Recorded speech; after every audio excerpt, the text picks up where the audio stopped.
Shalom à tous. Donc voici ici cette nouvelle étude, le sanctuaire des cathédrales, sa véritable origine. Alors c'est une étude très enrichissante, très intéressante au niveau archéologique et historique.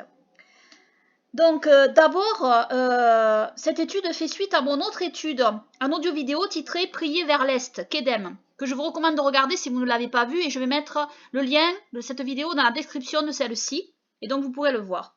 Donc, il faut d'abord bien écouter cet audio-vidéo sur l'Est, prier vers l'Est, pour comprendre pourquoi se tourner vers l'Est au moment de la prière. J'explique bien tout cela au niveau des Saintes Écritures avec le mot hébreu Kedem, qui est cité partout dans toutes les Saintes Écritures. Sachant aussi que les Juifs esséniens priaient vers l'Est, le soleil levant, où qu'ils se trouvent sur le globe. Car c'est dans cette direction que Yahweh notre Elohim, en la personne de notre Seigneur et Sauveur Yahushua, reviendra sur le mont des Oliviers. Cela est aussi lié avec la rotation terrestre, et du fait que les anges vont aussi vers l'Est. Savoir que dans les églises catholiques et orthodoxes, suivant l'ancienne liturgie, les prêtres prient le dos tourné à l'assemblée en direction de l'Est, vers la table, tout comme cela est le cas dans les synagogues juives rabbiniques en Occident, avec le rabbin qui officie lorsqu'il lit la Sainte Torah et prie. Par contre, les rabbiniques disent que les synagogues en Orient devraient être orientées vers l'Ouest, car, pensent-ils, il faut être tourné au plus proche de Jérusalem, mais ils oublient que la terre est un globe, donc prier vers l'Est, où que l'on se trouve, revient toujours à prier vers Jérusalem. Mais leur plus gros problème est que le cœur de beaucoup parmi eux n'est absolument pas tourné vers Elohim. Et ça, c'est voilà, c'est vraiment l'essentiel qu'ils n'ont pas là. Pour certains d'entre eux, enfin pour plusieurs d'entre eux en réalité, parce que bon, il y en a, ils sont dans des fausses doctrines et parfois, ils ont le cœur sincère vers Elohim. Mais ça, c'est seul Elohim sait et connaît les cœurs. Donc, et pareil pour les prêtres orthodoxes et catholiques. Tous ceux-là sont tellement attachés à leurs traditions, qui sont contraires aux voies d'Elohim, qu'ils en deviennent des pasteurs aveugles, conduisant leurs troupeaux à leur perte. Donc c'est pareil, chez les chrétiens orthodoxes catholiques, il y a des gens qui peuvent être sincères dans leur cœur, mais qui se trompent parfois, voilà, de manière... ils croient être dans le vrai, et ça, Elohim seul est juge, mais malheureusement, ce sont des doctrines fausses qu'ils suivent, et ils amènent leurs troupeaux donc dans les voies du mensonge, dans la voie de la perdition. Et chez les juifs rabbiniques, ils n'ont pas le salut à notre Seigneur et Sauveur Yahushua. C'est une doctrine antichrist, une doctrine diabolique qui rejette notre Seigneur et Sauveur Yahushua. Et quand je dis qu'il y en a qui peuvent être sincères chez eux, c'est vrai, mais il faut bien évidemment qu'ils viennent à notre Seigneur et Sauveur Yahushua pour être sauvés. Donc voilà. Alors, je vais vous montrer une image ici. Celle-ci, c'est pour comparer en réalité, ça c'est la construction à gauche d'une synagogue et à droite donc d'une église, d'une cathédrale, mais de fausses doctrines donc. Mais vous voyez ici sur cette image une ressemblance architecturale avec cette voûte, cette grande voûte. Et ici, vous allez voir, cette tradition architecturale d'un sanctuaire en forme de voûte tournée vers l'est est en réalité très ancienne et a été conservée chez les chrétiens catholiques et orthodoxes, comme chez les juifs rabbiniques, malheureusement, avec la construction d'un dogme mensonger au fil des siècles, comme je l'ai dit. Les uns rejetant la Sainte Torah et les autres rejetant le salut indispensable à notre Seigneur et Sauveur Yahushua, Jésus-Christ. En réalité, les bâtiments d'églises catholiques et orthodoxes sont des synagogues. Le mot église pour un bâtiment est inapproprié, car l'église en hébreu, la Kehila, désigne le rassemblement du peuple pour rendre un culte à Elohim. Tandis que le mot synagogue en hébreu se dit Bet Knesset, maison de la congrégation. C'est le bâtiment où se réunit le peuple, la Kehila, l'église. Les siècles de traditions erronées sont passés par là, ce qui a même modifié le langage approprié et correct. J'avais déjà remarqué un point commun entre les bâtiments d'église et les synagogues. Ce point commun est une table, et devant cette table, une grande voûte qui est dirigée dans la direction de l'Est, dans les églises. Donc voir par exemple cette photo d'un sanctuaire d'une ancienne église avec beaucoup moins de décorum idolâtre tel que nous le voyons dans la photo de comparaison avec une synagogue que je viens de vous montrer. Donc voilà pour vous montrer ici donc cette voûte avec cette table de pierre. Alors cet endroit est nommé dans les cathédrales catholiques et orthodoxes le cœur ou le sanctuaire de l'église. Chez les juifs orthodoxes, ce sanctuaire est nommé l'Aron, l'arche, et chez les séfarades, Ekal en hébreu, en référence au palais du Mikdash, du temple. Chez les catholiques, la table est appelée l'autel. et tout l'édifice avec tous les rajouts successifs de construction et de décorum idolâtre ont été rajoutés autour de ce sanctuaire au fil des siècles. Sanctuaire qui lui date des tout premiers temps des synagogues nazaréennes, comme vous allez le découvrir. Et voir donc le plan d'un bâtiment d'église pour situer le sanctuaire. Donc le sanctuaire est ici dans les cathédrales. Hein, et donc il a toujours une forme arrondie avec une voûte. Et normalement, dans les anciennes églises, dans les anciennes cathédrales, c'était toujours en direction de l'est. Hein. Vous allez voir, voilà. Revoir donc mon audio vidéo sur l'est, vers l'est, et Kedem, hein, pour en connaître les raisons. Et comme je l'ai expliqué en introduction, hein, en résumé. Hein. Donc voilà, ça nous donne voilà, un aperçu. Alors, nous savons grâce à la découverte de la plus ancienne synagogue nazaréenne connue, où aurait possiblement officié l'apôtre Jacques, évêque de Jérusalem, que cette table et cette grande voûte nommée Aaron, arche ou écale, palais, ou sanctuaire, est une construction qui était bien présente dans les synagogues nazaréennes, des disciples de notre Seigneur et Sauveur Yahushua. Pour ma part, je nommerai ici, dans cette étude, cet endroit spécial de la synagogue, la voûte donc. Hein. Alors, cette très ancienne synagogue nazaréenne, construite dans la roche du mont, dont je parle là, fait face à la ville du Jérusalem et du vrai mont des Oliviers. Donc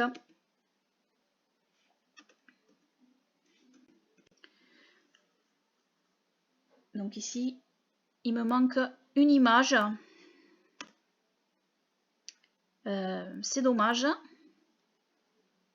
Donc il me manque l'image en fait où on voit en fait la structure en fait. Mais là ici sur Google Earth donc vous pouvez voir l'emplacement donc de cette synagogue qui est ici et la direction en fait de la voûte que je vais vous montrer en photo et que vous allez voir. Hein.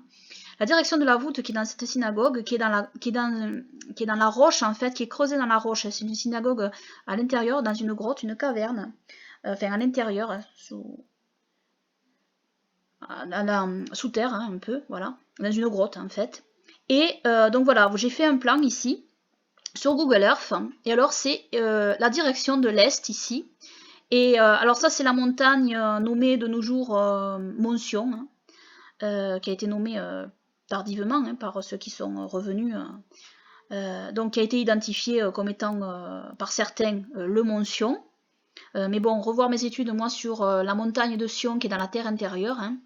Et puis la montagne de Sion, elle est liée avec la Nouvelle Jérusalem aussi. Hein. Donc voilà.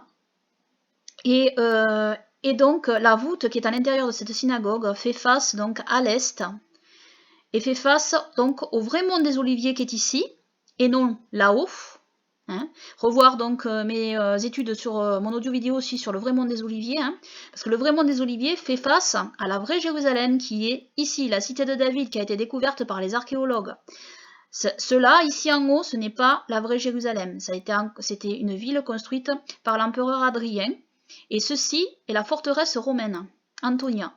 Donc ici, c'est la vraie ville de David, donc la vraie Jérusalem. Donc. Et par là, à peu près, dans des fouilles, donc sous le niveau supérieur, en fait, a été découvert donc des vestiges d'un temple. Et quel temple pouvait-il y avoir dans la cité de David, dans la vraie Jérusalem hein. Bien sûr, c'est le temple d'Élohim. Hein. Et il a été découvert aussi une pierre érigée en monument.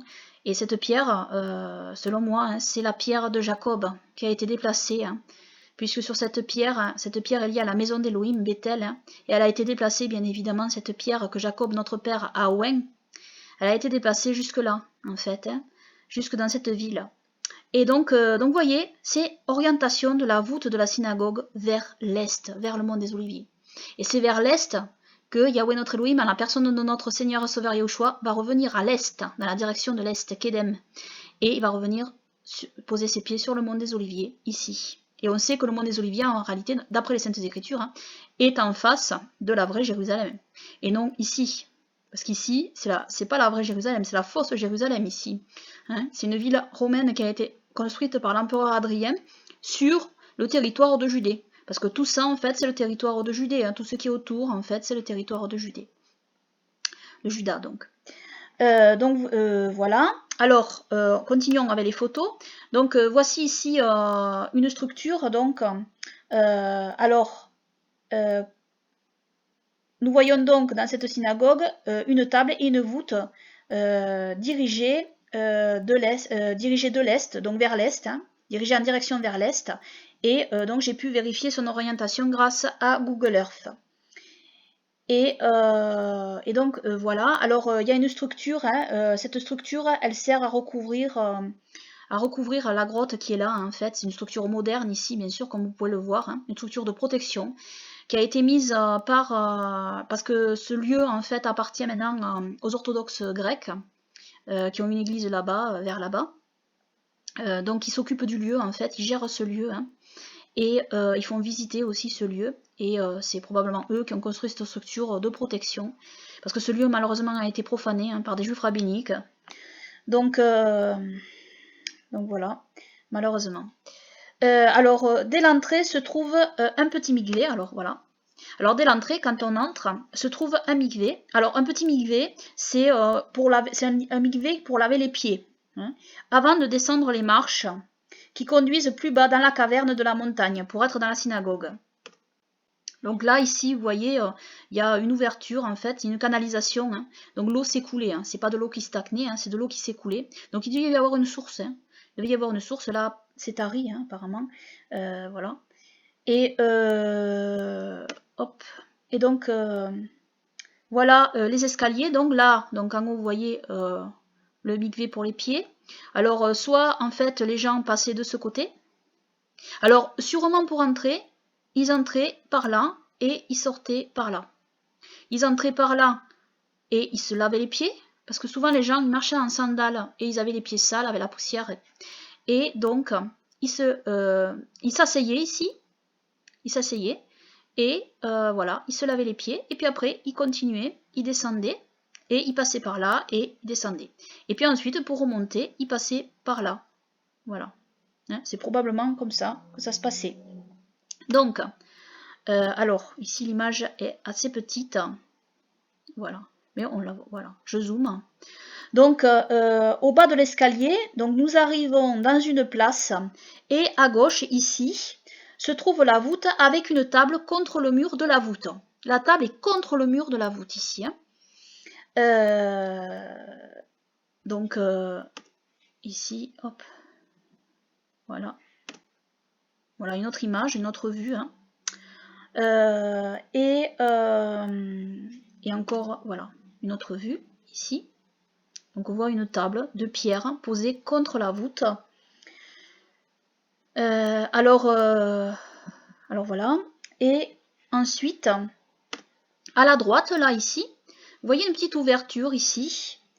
Et donc c'est une petite niche.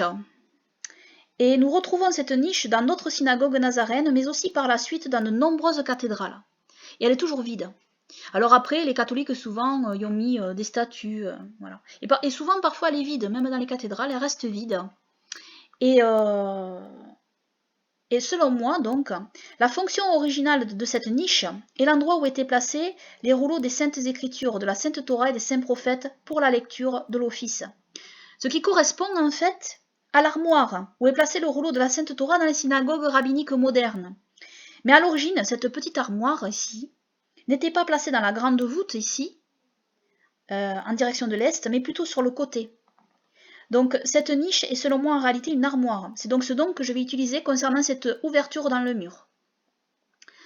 Ensuite, sur le côté droit, hein, en fait, en face en fait de la voûte, c'est-à-dire voilà, en face de la voûte, voilà, on entre dans une autre pièce ici. Donc là c'est couvert, voilà, la grotte est couverte. Et puis encore par là, il y a une autre pièce. Il y a un tunnel en fait. Et il y a une autre pièce, on passe ce tunnel, une autre pièce qui est encore plus sombre. Parce que ici, en fait, sur le côté, vous voyez pas là, mais il y a une ouverture quand même qui donne dans la cour, là, ici. Il y a une ouverture. Donc c'est éclairé quand même. Hein, c'est éclairé. Ces deux pièces quand même sont assez claires. Et puis ensuite, après c'est très sombre. Alors il y a aussi une ouverture en haut au plafond. Vous la voyez pas là non plus. Il y a une ouverture en haut au plafond. Et dans cette autre pièce au fond aussi, il y a une ouverture en haut au plafond. Donc des portes récentes ont été mises. Hein. Donc voilà. Alors on pense que c'était peut-être pour se réfugier, pour s'enfuir au cas où, si jamais les croyants étaient menacés. C'était peut-être des issues en fait hein, de secours. Voilà. Alors, savoir que c'est dans cette synagogue que le sceau messianique, ou plutôt nazaréen, on va parler de sceau nazaréen, a été retrouvé avec tous ces artefacts. Donc, les voici. Alors, vous connaissez peut-être, hein, vous en avez entendu parler peut-être du sceau messianique. Alors, c'est le chandelier, le Magen David et le poisson. Alors, parmi ces découvertes se trouve une jarre, celle-ci donc, où était l'huile pour oindre. Hein, on pense que c'est cela. Et sur la pierre grise, là, ici, rectangulaire, avec le sceau nazaréen aussi, est écrit en araméen, pour l'huile, l'esprit. Voilà. Alors, il y en a qui disent pour l'huile de l'esprit. Hein, voilà. Pour l'huile, l'esprit. Et on sait que l'apôtre Jacques nous a dit dans Jacques 5, 14 « Quelqu'un est-il malade parmi vous, qu'il appelle les anciens de l'assemblée et que ceux-ci prient pour lui en loignant d'huile au nom de Yahweh. Amen. » Donc voilà. Alors, à l'époque des disciples de notre Seigneur et Sauveur Yeshua, les synagogues nazaréennes étaient construites dans des grottes ou cavernes. Et nous allons voir ensuite quelles pourraient être les raisons de ce choix. Comme vous le voyez dans cette synagogue nazaréenne qui a été découverte donc.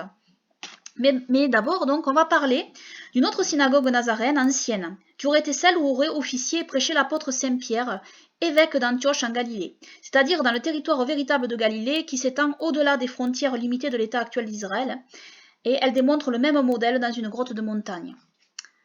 Donc, Donc voici ici la façade extérieure. Donc c'est dans la montagne, en fait, c'est dans une caverne. Hein.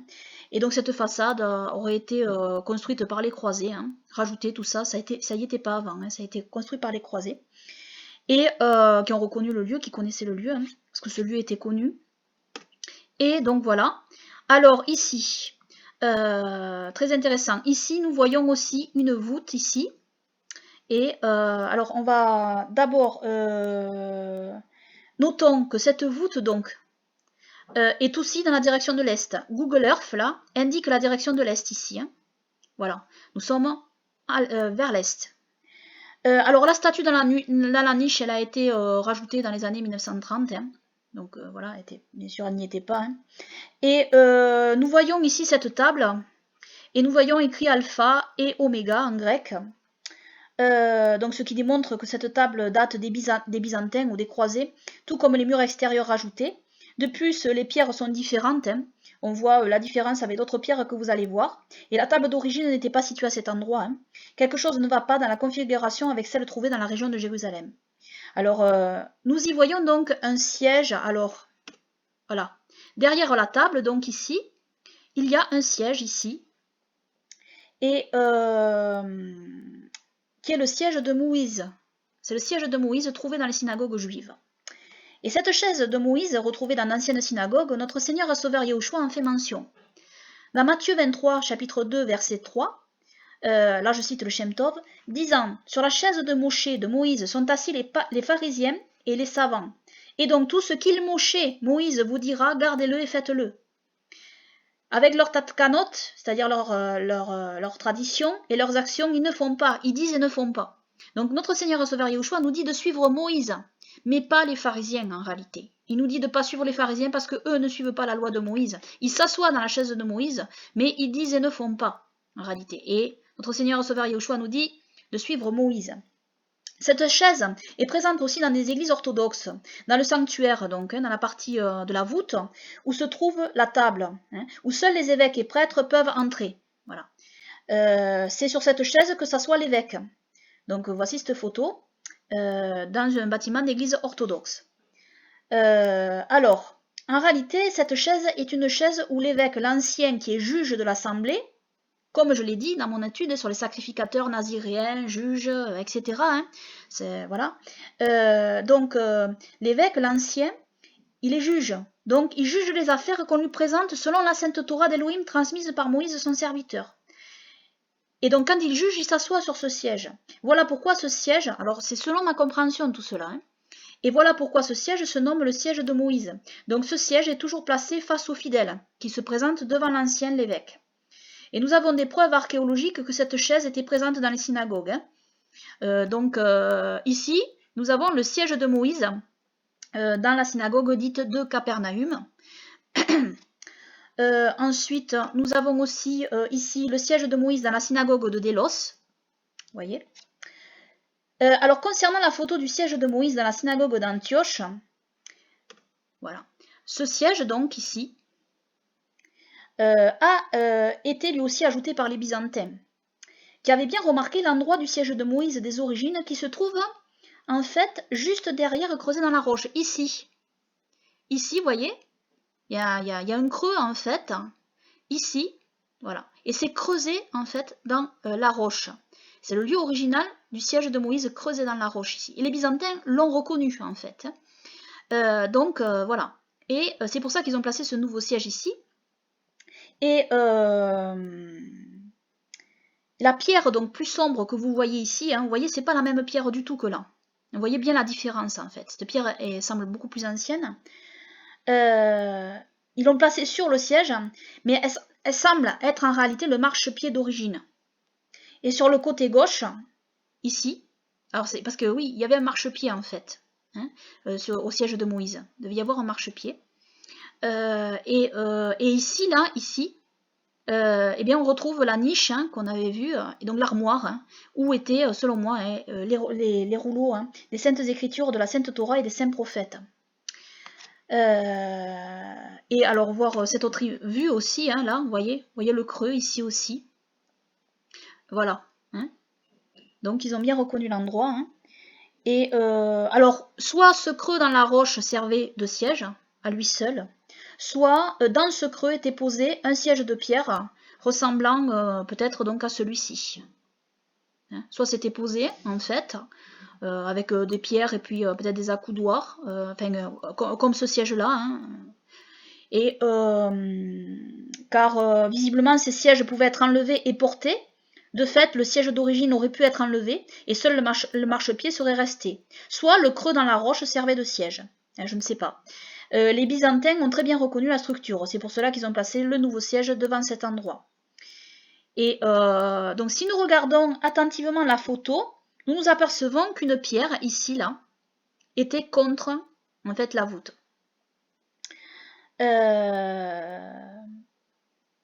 Et visiblement par terre, il semble y avoir une trace.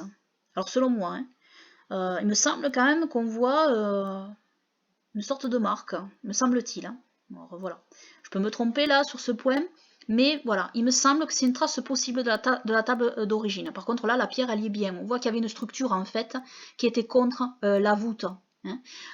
Comme on voit que la table en fait était placée contre la voûte dans la synagogue nazaréenne en face de la vraie Jérusalem, hein, comme vous avez vu tout à l'heure. Donc ici, voilà, ça paraît assez clair. Alors j'ai fait un montage hein, j'ai enlevé en fait le siège byzantin, parce que ça, voilà, c'est un montage hein, que j'ai essayé de faire. Et voilà, j'ai mis en fait le marchepied hein, ici, voilà. Et donc voilà, ce qui me semble être un marchepied en réalité. Hein. Donc voilà. Et alors nous savons, hein, avec les découvertes archéologiques, que des sièges de Moïse étaient ainsi creusés en fait dans la roche, hein, comme vous voyez là ici, le siège de Moïse, et il était creusé dans la roche. Donc voilà, enfin dans le mur, hein, il était creusé. Alors est-ce qu'il y avait un siège qui était ajouté par-dessus aussi, je ne sais pas, ou alors c'est que directement ça servait de siège. Donc voilà. Ça c'est la synagogue de En-Gedi. Hein. Donc voilà. Donc voilà. Et ensuite, la question alors est où était le siège de Moïse dans la synagogue nazaréenne, trouvée sur la montagne en face de Jérusalem, que je vous ai montré tout à l'heure, où aurait pu officier l'apôtre Saint Jacques, évêque de Jérusalem. Et bien voici donc une photo de la seconde salle que je vous ai montrée, mais sur le côté cette fois-ci. Hein. Et selon moi, on distingue un renforcement, en fait, un enfoncement dans le mur, ici, là, hein, il y a un creux dans le mur, qui aurait pu être l'endroit du siège de Moïse. Alors, il est difficile de bien distinguer car la structure semble avoir été abîmée, donc je n'affirme pas ici, je dis que c'est une possibilité, en fait. Hein. Je n'affirme pas, je dis que c'est une possibilité. Et donc voilà, la structure est là, ici. Hein. Voilà. Donc voilà. Après ce que j'ai compris de ce que j'ai lu hein, sur le sceau messianique, que les 8 artefacts que vous avez vus en photo, hein, en fait, les 8 objets que vous avez vus en photo, avec le sceau messianique que je vous ai montré, eh bien, avec le sceau nazaréen, pris en photo provenant de cette synagogue, ne se serait pas limité à ce nombre, à ce que j'ai compris, mais à une trentaine. Malheureusement, tous ont disparu, peut-être pour être revendus sur le marché noir du trafic des antiquités. Cela est malheureusement courant en Israël par des gens sans scrupules. Donc, il n'est pas impossible que s'il y avait un siège de Moïse qui était ajouté au creux que vous avez vu, de cette synagogue, il aurait pu faire partie de ces autres objets qui n'ont pas été photographiés, ou alors l'endroit creusé faisait office de ce siège, comme je l'ai dit. Voilà. Alors, tout ceci évoqué, la question que l'on peut se poser, c'est pourquoi faire une grande voûte avec une table? La table servait-elle à servir le pain et le vin de la communion de Pâques toutes les semaines, comme nous le voyons dans les églises orthodoxes et catholiques aujourd'hui? Au sujet de la grande voûte nommée Ekal Palais, liée au sanctuaire du temple, il semblerait que celle-ci ait une fonction de marqueur pour indiquer la direction vers laquelle se tourner pour prier. Et ici, il s'agit de la direction de l'Est, comme démontré, hein, comme je l'ai démontré. Un fait est que les musulmans ont copié les juifs sur plusieurs points, et notamment sur la construction de cette voûte qu'ils nomment Mirab. Donc voici une photo. Et cette grande voûte indique la fausse direction vers laquelle ils prient. Vers la Mecque. Je cite ce fait pour démontrer que le principe fonctionnel de cette voûte serait bien là dans les synagogues et bâtiments d'église pour désigner la direction de la prière qui est l'Est. L'islam est arrivé bien plus tard et a copié ce principe architectural pour ses propres fins. Toujours est-il que cette configuration de grande voûte a été gardée dans les traditions du christianisme bien après, au niveau architectural ainsi que dans le judaïsme rabbinique. Concernant la fonction de la table, cette table est en réalité une table de lecture et non une table de repas. L'ancien qui est l'évêque lit les rouleaux de la Sainte Torah et autres saints écrits en les posant sur cette table tournée vers l'est et prie aussi tournée vers l'est. Le peuple se tient debout derrière lui en direction de l'est car tout le peuple se tourne vers Elohim, y compris l'évêque l'ancien. Et pour vérifier la véritable fonction de cette table, alors vous voyez la table ici. Alors là ils l'ont mise penchée pour une meilleure lecture en fait quand on pose les rouleaux. Mais bon, avant les tables étaient plates et ils posaient donc les rouleaux. Hein. Alors, vous voyez, l'armoire ici, l'ont mis en face, en fait. L'armoire, c'est la petite niche, en fait. Mais elle n'était pas en face à l'origine. Elle était sur le côté. Et donc, voilà. Dans les synagogues rabbiniques, il y a aussi une autre table, en fait, à ce que j'ai vu, qui est au centre aussi. Et parfois, la Torah est lue en face aussi de l'assemblée. Mais aussi, il y a des lectures qui se font, me semble-t-il, hein, si je ne me trompe pas, en direction donc, de la voûte, hein, le dos tourné. En tout cas, il prie aussi le dos tourné hein, à l'assemblée. Et donc, voilà. On voit très bien que cette table hein, sert à poser le rouleau de la Sainte Torah pour la lire. Elle ne sert pas à prendre et à bénir le pain et le vin. Pratique que les juifs rabbiniques ont gardé avec le rite du kidouche, hormis le fait qu'il ne s'agit pas du pain de Pessar, qui est sans levain et qui se prend bien sûr aux bonnes dates thoraïques de la fête de Pessar, et non toutes les semaines. Le kidouche concerne donc le pain levé avec du vin, et qui est pris non sur cette table, mais lors du repas commun aux tables réservées pour manger. Nous allons développer sur ce point. Les repas communs n'étaient pas pris dans la salle de prière et de lecture, mais dans une salle à manger, avec des tables comme nous l'avons trouvé à Qumran. Les gens ne mangeaient pas leur pain debout et ne buvaient pas le vin debout, mais assis à des tables communes au moment du repas. Et il y avait au moins un ancien pour 10 personnes aux tables communes, un sacrificateur. Pour 10 personnes aux tables communes, alors l'ancien fait office de sacrificateur après en dehors du temple. Et donc, lors de la prise du pain et du vin, l'ancien, le sacrificateur, donnait la bénédiction. La bénédiction, ce sont les remerciements à Elohim pour le pain et pour le vin avant que ceux de la table mangent ensemble. Il s'agit de la prière de remerciement à Elohim pour le repas. Savoir aussi un autre point très important. Le mot hébreu lerem, qui est traduit communément par pain, ne désigne pas uniquement ce que nous nommons le pain cuit à base de grains, mais aussi possiblement la viande dans les Saintes Écritures. En réalité, ce mot hébreu biblique est un terme générique qui désigne toute la nourriture qu'Elohim nous donne. Et la bonne définition en français du mot lerem est en réalité nourriture, et comprend aussi l'eau que nous buvons. N'oublions pas que si nous pensons juste au pain, celui-ci est composé aussi d'eau. Ce mot lerem a été ensuite réduit au mot de pain fait de grains, car cela était le produit essentiel chez beaucoup de peuples.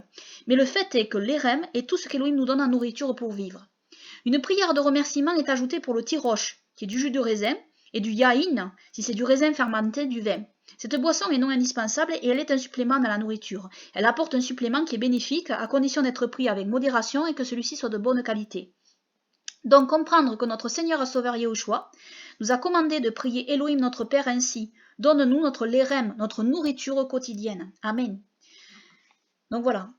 Et alors, au fil des traditions des hommes, la prise de l'Eucharistie, qui signifie en réalité action de grâce ou sainte communion lors du repas de la communauté, a été détournée de son sens premier et mise sur la table, réservée à la Sainte Torah et à la prière.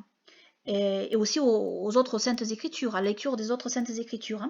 Les communautés chrétiennes paganisées ont rejeté la sainte Torah de leur synagogue et donc ont utilisé la table du sanctuaire de leur synagogue pour un autre usage, disant que le sacrifice de notre Seigneur et Sauveur Yahushua avait remplacé la sainte Torah, alors qu'il n'en est rien. Le sacrifice de notre Seigneur et Sauveur Yahushua nous a affranchis du péché qui est la transgression de la sainte Torah. Nous savons pertinemment que les premiers disciples lisaient encore la sainte Torah chaque saint Shabbat. Actes des apôtres 15-21, car Moïse, depuis les générations anciennes, a dans chaque ville de ceux qui le prêchent étant lu dans les synagogues chaque Shabbat. Dans les synagogues chaque Shabbat. Et nous savons qu'il prenait la sainte communion de la nourriture et du vin au repas communautaire. Et le repas de Pessah avec le pain sans levain et le vin qui représente le sacrifice parfait de notre Seigneur et Sauveur Yahushua au soir du 14 du premier mois biblique et thoraïque, une fois par an, selon les dates du vrai calendrier retrouvé à Qumran. Amen. Selon moi, il s'agit simplement d'un exemple de prière de remerciement avant de prendre chaque repas communautaire. Je vais revenir donc... on va revenir...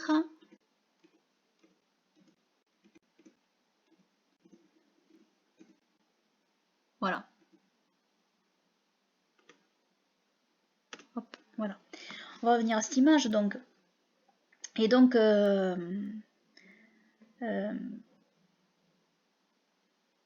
voilà, il prenait donc la sainte communion de la nourriture et du vin au repas communautaire. Et le repas de Pessah avec le pain sans levain et le vin, voilà, à la bonne date. Et selon moi, donc, comme je disais, il s'agit simplement d'un exemple de prière de remerciement avant de prendre chaque repas communautaire, qui était toujours composé de pain et de vin. Et ici, l'ordre est de remercier Elohim avant chaque repas, si c'est possible par un évêque, qui est un ancien naziréen qui fait office de sacrificateur, et le peuple répond « Amen ». Alors de nourriture, il n'y avait pas que du pain, hein. Voilà, il n'y avait pas forcément que du pain, parce que le mot lerem, c'est plus que pain en fait. Et alors j'ai dit qu'il y avait toujours du vin, il pouvait y avoir du vin, mais pas forcément toujours, voilà. C'était pas forcément non plus obligatoire. Il n'y avait pas forcément de vin tout le temps.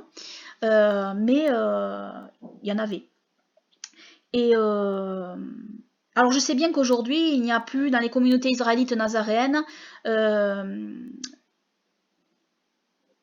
des naziréens en fait, ou des sacrificateurs ou des anciens, comme étant naziréens véritablement, qui ne se coupent pas les cheveux, etc., qui ne boivent pas de vin, voilà. Donc revoir donc mon étude sur les sacrificateurs naziréens. Donc je sais bien que dans les assemblées aujourd'hui, il n'y a plus vraiment, il n'y a plus de naziréens en fait, donc d'évêques, voilà, l'évêque est naziréen. Et donc dans ce cas, eh bien, c'est le chef de famille ou dirigeant parmi ceux des croyants rassemblés qui donne les remerciements et le peuple dit Amen. Ou alors si des femmes sont sans hommes qui dirigent leur maison, qu'elles remercient elles-mêmes Elohim avant chaque repas. Donc voilà, c'est une prière en fait, la bénédiction sur le pain et le vin, c'est une prière de remerciement pour la nourriture qu'Elohim nous donne. Donc voilà, et ça on l'a gardé, bon, chez les chrétiens, ils remercient Elohim avant chaque repas. Hein.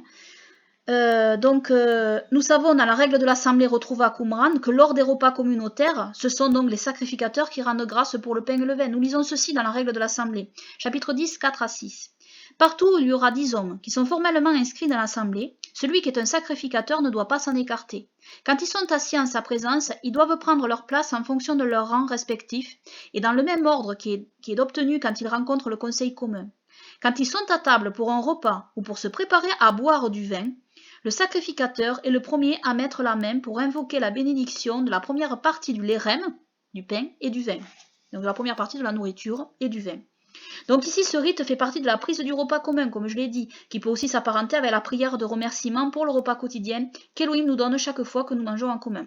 Et quand je dis qu'il n'y a plus d'évêques, qu'il n'y a plus de naziréens, ça ne veut pas dire qu'il ne peut plus y en avoir. Si des gens pensent qu'ils sont appelés à cela, des croyants véritables en Elohim et en notre Seigneur Sauveur Yahushua, qui pensent qu'ils sont appelés à être évêques, eh bien, je ne crois pas que cela soit annulé. Hein. Cependant, il faut vraiment être appelé à cela. Hein. Donc revoir ma vidéo que je mettrai dans la description de cette vidéo pour voir ce qu'est un évêque en fait, un naziréen en réalité.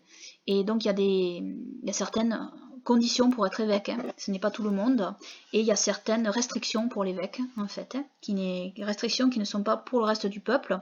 Donc revoir mon audio vidéo sur ce point, et s'il y en a qui, parmi les croyants dans des assemblées qui veulent en fait, qui sont appelés à Elohim pour cela, et ce n'est pas impossible en réalité.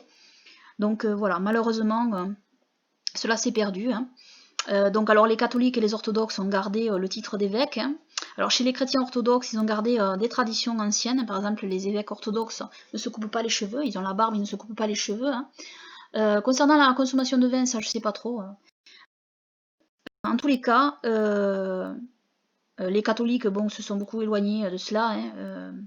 Revoir aussi mon autre étude en fait sur l'évolution de tout ça, malheureusement dans le mauvais sens. À une certaine époque, il y a un évêque qui a décidé que les évêques à Rome devaient avoir les cheveux coupés. Donc ça veut dire qu'avant ils avaient les cheveux longs, c'était des naziréens. Donc voilà, il y a tout ça qui prouve, c'est historique, c'est des choses qui restent en fait. Et donc voilà. Mais voilà, c'est possible aujourd'hui, mais il faut être appelé à cela. Tout simplement, il faut que les croyants soient appelés à cette fonction, par Elohim. Dans Actes chapitre 2, verset 46, on lit « Ils étaient chaque jour tous ensemble assidus au temple, ils rompaient le pain dans les maisons et prenaient leur nourriture avec joie et simplicité de cœur. Amen. » Nous savons aussi que notre Seigneur et Sauveur Yahushua est notre souverain sacrificateur. Marc 14, 22, pendant qu'ils mangeaient, donc c'est la Pâque, c'est le repas de Pessah, Yahushua prit du pain, donc sans levain, et après avoir rendu grâce, il le rompit et le leur donna en disant « Prenez, ceci est mon corps. » Ayant aussi pris la coupe et rendu grâce, il la leur donna. Et ils en burent tous, et il leur dit « Ceci est mon sang, le sang de la nouvelle alliance qui est répandu pour plusieurs. Amen. » Et après sa résurrection, c'est toujours notre Seigneur et Sauveur Yahushua qui prend le pain et le poisson en premier et le distribue à ses disciples. Jean 21, 12, 13, Yahushua leur dit « Venez dîner. » Et aucun des disciples n'osait lui demander « Qui es-tu ?» sachant que c'était le Seigneur. Yahushua donc s'approcha et prit du pain et leur en donna ainsi que du poisson. Donc on voit que c'est notre Seigneur et Sauveur Yahushua qui est toujours le premier à mettre la main sur la nourriture, à la bénir et à la distribuer. On retrouve ça donc dans la règle de l'assemblée aussi de Qumran donc. Et donc ça confirme. Et tout ceci dit, parlons à présent de l'explication possible du pourquoi les premières synagogues nazaréennes étaient construites dans des cavernes. Car savoir que visiblement les synagogues nazaréennes primitives ont été installées dans des grottes. Nous en retrouvons les traces un peu partout, et très souvent ces grottes, reconnues plus tard par les chrétiens byzantins comme des grottes synagogues nazaréennes, ont été modifiées par eux avec leurs ajouts architecturaux. Voir par exemple, donc, on va aller, je vais avancer. Hop. Voilà, hop, voilà. On va voir par exemple dans cette photo, ça c'est une grotte en France, et donc et on en trouve beaucoup d'autres dans toute l'Europe et également en Orient. Donc voilà, vous voyez, il y a une voûte ici. Voilà. Alors cette structure-là, elle aurait été rajoutée par les Byzantins en fait. Donc voilà. Après cette grotte, ici, voilà. Voilà. Alors, une explication pour le choix des cavernes comme synagogue par les premiers croyants était que est due à la persécution qu'ils subissaient en leur temps. Donc, ils se cachaient dans des cavernes. En effet, n'est-il pas écrit Hébreux 11, 37 à 40. Ils furent lapidés, ils furent sciés, ils furent tentés, ils moururent par le tranchant de l'épée, ils errèrent çà et là, vêtus de peau de brebis et de peau de chèvre, dénués de tout, persécutés, maltraités, eux dont le monde n'était pas digne, errant dans les déserts et sur les montagnes, dans les cavernes et les antres de la terre. Et tout cela ayant obtenu un bon témoignage par leur foi, n'ont point rapporté les biens promis. Elohim ayant pourvu à quelque chose de meilleur pour nous, afin qu'ils ne parvinssent pas sans nous à la perfection. Amen. Nous voyons que lors de sa fuite face à Saül, le roi David s'installa dans une caverne, et ceux qui étaient avec lui le rejoignirent. Le roi David y vécut un certain temps. 1 Samuel 22:1. Et David partit de là, et se sauva dans la caverne d'Adoulam. Et ses frères et toute la maison de son père l'apprirent et descendirent là vers lui. 2 Samuel 23:13. Et 3 des 30 chefs descendirent et vinrent au temps de la moisson vers David, dans la caverne d'Adoulam, tandis qu'une troupe de Philistins avait dressé un camp dans la vallée des Réphaïm. Pareil pour Samson dans sa fuite, Juge 15:8, et il les frappa d'un grand coup, alors cassés bras et jambes, et il descendit et habita dans la caverne du rocher d'Étam. Et nous voyons que les prophètes vivaient en refuge dans les cavernes. 1 Roi, chapitre 18, verset 4. Et il était arrivé quand Jézabel exterminait les prophètes de Yahweh, qu'Abdias avait pris 100 prophètes et les avait cachés par 50 hommes dans une caverne et les avait nourris de pain et d'eau. 1 Roi 18, 13. N'a-t-on pas rapporté à mon Seigneur ce que j'ai fait quand Jézabel tuait les prophètes de Yahweh, comment j'ai caché 100 hommes parmi les prophètes de Yahweh par 50 hommes dans une caverne et comment je les ai nourris de pain et d'eau? Nous savons aussi dans le deuxième livre des Maccabées ceci. 2 Maccabées chapitre 6 verset 11. D'autres qui s'étaient assemblés dans des cavernes voisines et qui y célébraient secrètement le jour du Shabbat furent dénoncés à Philippe et y furent consumés dans les flammes, parce qu'ils n'osèrent point par religion et par obéissance se défendre de leurs propres mains, que leur mémoire soit honorée et bénie. Amen. Et Judas Maccabée et ceux avec lui vécurent aussi dans des cavernes des montagnes. 2 Maccabées 5, 27. Judas Maccabée, qui était le 10e, s'était retiré en un lieu désert où il vivait avec les siens sur les montagnes parmi les bêtes sauvages. Et il demeurait là, se nourrissant d'herbe, afin de ne pas prendre part à la souillure. Donc c'est des légumes en fait, l'herbe. Et les montagnes, parmi les bêtes, c'est des cavernes. Et on le voit dans 2 Maccabées, chapitre 10, versets 1 à 8. Cependant, Maccabée et ceux qui étaient avec lui reprirent grâce à la protection de Yahweh le temple et la ville. Ils détruisirent les autels que les étrangers avaient dressés sur les places publiques ainsi que les sanctuaires.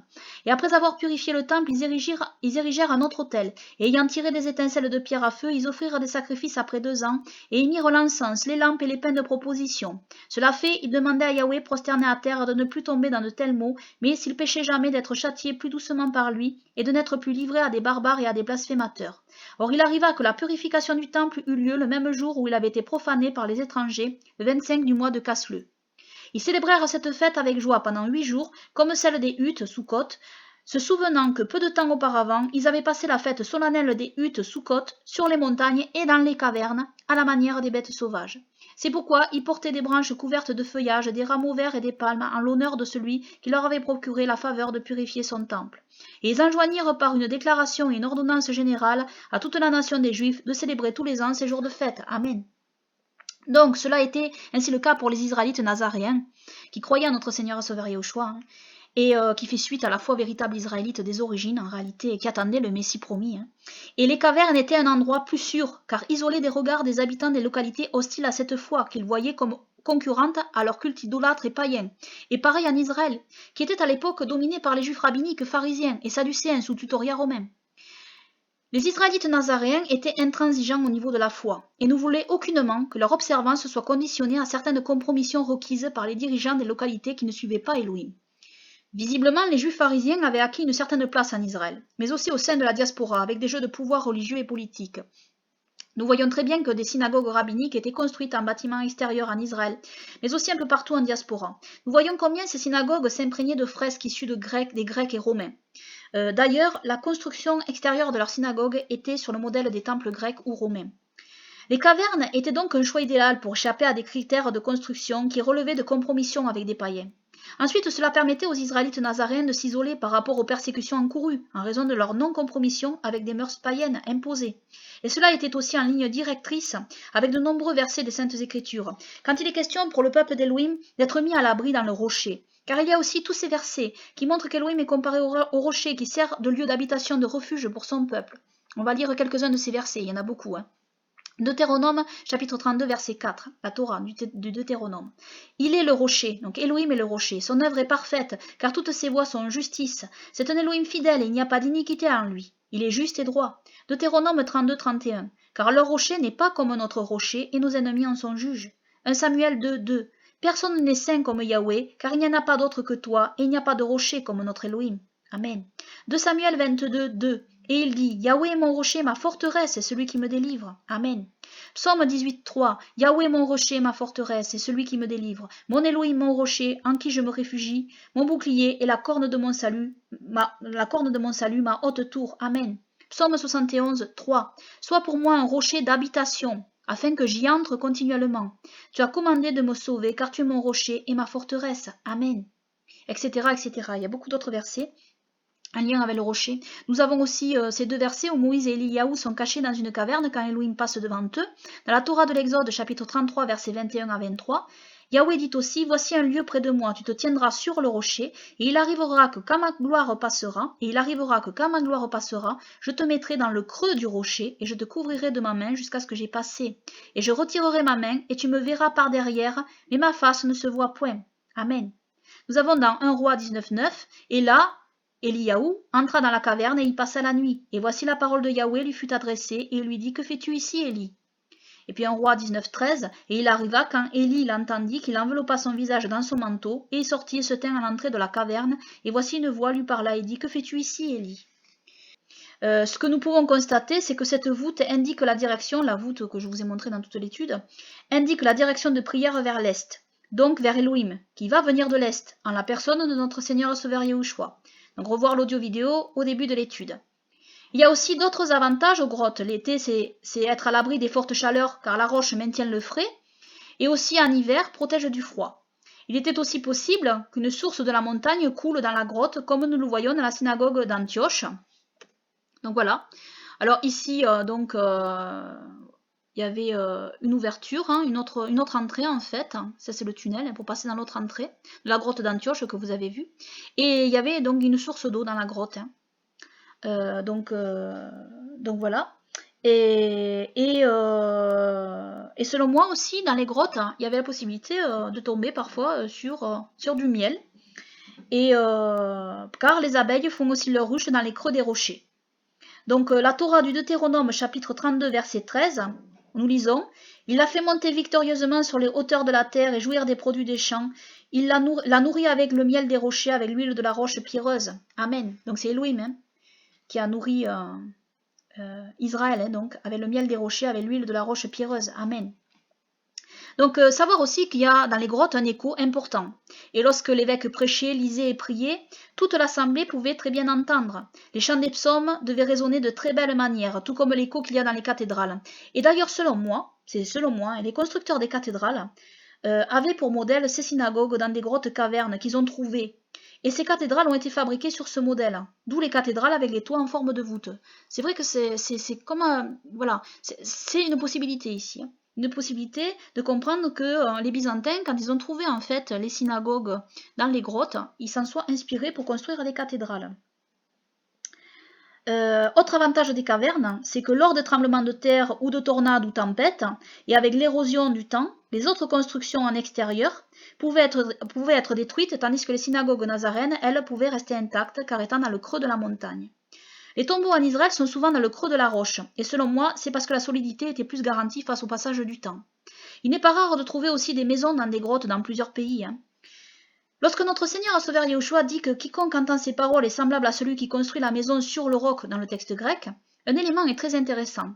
Dans le Matthieu hébreu du Shem Tov, il n'est pas écrit sur le roc, mais dans le roc. Alors, on va revenir à la première image hein, pour finir, parce que je vais bientôt finir l'étude ici. Et je vais vous lire donc ce passage de Matthieu. Voilà. Je vais vous lire ce passage de Matthieu, chapitre 7, versets 24 à 27, donc du Shem Tov. Et il leur dit, quiconque entend ces paroles et les met en pratique est semblable à un homme sage qui construit la maison dans le roc. Donc ici, il n'y a pas écrit sur le roc, mais dans le roc. C'est très intéressant. Et la pluie tombe sur elle et les vents la frappent et elle ne tombe pas en raison de ses fondations de pierre. Et quiconque entend ces paroles et ne les met pas en pratique est semblable à un homme insensé qui construit sa maison sur le sable. Et la pluie et les ruisseaux jaillissent et la destruction mortelle tombe. Il y a une grande défaite. Amen. Donc, bien sûr, construire sa maison sur le sable, voilà, c'est insensé. Après, ça ne veut pas dire qu'on ne peut pas construire sa maison en dehors d'une caverne. On peut construire sa maison sur du solide, aussi sur le roc. On peut comprendre aussi que c'est sur le rocher, en fait, et que, bien sûr, les fondations sont solides. Mais dans le texte hébreu, il est écrit dans le roc, dans le rocher. Donc voilà, je trouvais ça intéressant. Hein. C'est pas certain, mais il est possible que notre Seigneur Sauveur Yahushua parle de la maison construite dans une caverne dans le rocher. Et donc voici ce que je pouvais dire sur ce sujet archéologique et historique très intéressant. Donc voilà. Que toute la gloire, les honneurs, les louanges, les remerciements et l'adoration reviennent seulement à Yahweh, Jéhovah, notre Elohim, notre roi, et à notre Seigneur et Sauveur Yahushua, notre Elohim, notre roi, pour toujours, qui est notre seul rocher protecteur, et que son règne glorieux vienne, et qui nous dirige toujours dans toutes ses voies, et dans la sanctification, et dans sa paix parfaite et sa sécurité parfaite. Amen. Amen.